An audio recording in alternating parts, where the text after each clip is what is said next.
கர்த்தருடைய பரிசுத்த நாமத்திற்கு மகிமை உண்டாவதாக.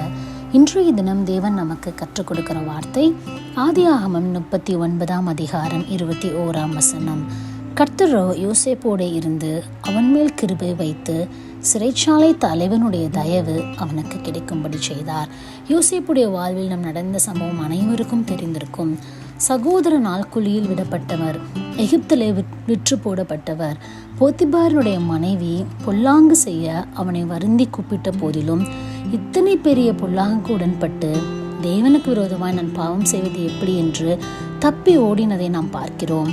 கர்த்தருக்கு முன்பாக பரிசுத்தமாய் இருந்த அந்த மகனுடைய வாழ்வில் ஒரு சிறைச்சாலையின் அனுபவத்தை காண வேண்டியதாக இருந்தது. நம்ம அநேக நேரம் யோசிக்கலாம், நான் தேவனுக்கு முன்பாக உண்மையாக இருக்கிறேனே, கர்த்தருக்கு முன்பாய் பரிசுத்தமாக இருக்கிறேனே, என்னால் முடிந்த வரை அவருக்கு நீதியை செய்கிறேனே என்று.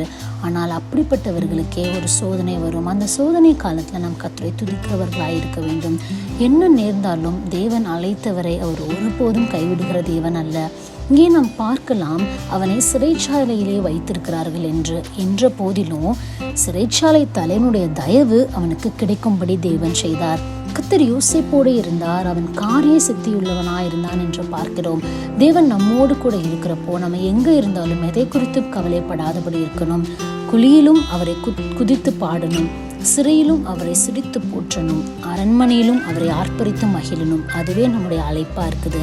முதலாவது 22 பார்த்தோம் என்றால், சிறைச்சாலை தலைவன் சிறைச்சாலையில் வைக்கப்பட்ட யாவரையும் யோசேப்பின் கையில் ஒப்புவித்தான். அங்கே அவர்கள் செய்வதெல்லாவற்றையும் யோசேப்பு செய்வித்தான் என பார்க்கிறோம். ஒரு சிறைச்சாலையின் அனுபவமாக இருந்தாலும் ஒரு பொறுப்புள்ளவராய் யோசேப்பை தேவன் அங்கே நியமிக்கிறார். அது மாத்திரமல்ல, 23 பார்த்தோம் என்றால், கர்த்தர் அவனோடு இருந்தபடியினாலும் அவன் எதை செய்தானோ அதை கர்த்தர் வாய்க்க பண்ணினபடியினாலும் அவன் வசமாயிருந்த யாதொன்றையும் குறித்து சிறைச்சாலை தலைவன் விசாரிக்கவில்லை என பார்க்கிறோம். நாம் எங்கே இருக்கிறோம் என்பது முக்கியமல்ல, நாம் யாருடன் இருக்கிறோம் என்பதே அதிக முக்கியம். தேவன் நம்மோடு கூட இருந்தார்.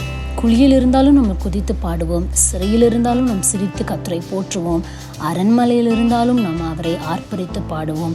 இங்கே கர்த்தர் யோசேப்போடு இருந்ததினால் அவன் செய்த எல்லாவற்றையும் தேவன் வாய்க்க பண்ணினார்.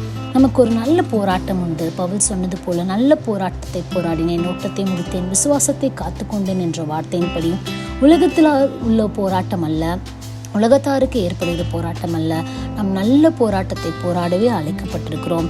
ஆவியினால் எளிதில் வெற்றி பெறுகிறவர்களாக இருப்போம்.